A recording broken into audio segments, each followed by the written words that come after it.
The program is called the Independence Program.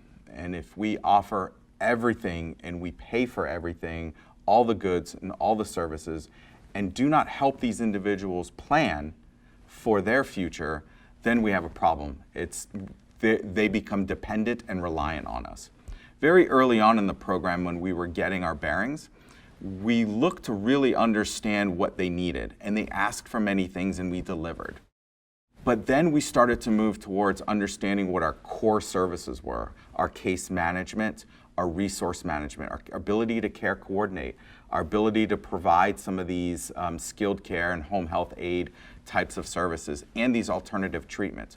We really felt that those were the core benefits to being in this program, and that's what people relied on most. Now, if individuals need or individuals have a sudden emergency with their finances, we can help support them.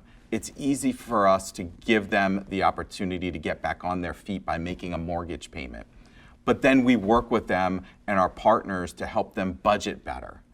And that's where we're teaching them the long-term skills and providing for them. Or for instance, if you're working with an individual who wants to start a gym membership and really work on their fitness, we'll cover the first couple months of their experience. But then we work with them to budget this as part of their normal routine, because that's really what we're building here. We're building a routine. We're building skills for them to manage their finances independently and as a family.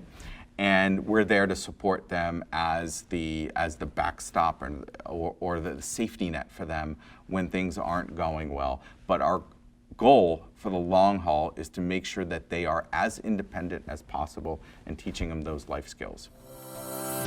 BrainLine is powered in part by Wounded Warrior Project to honor and empower post 9/11 injured service members, veterans, and their families.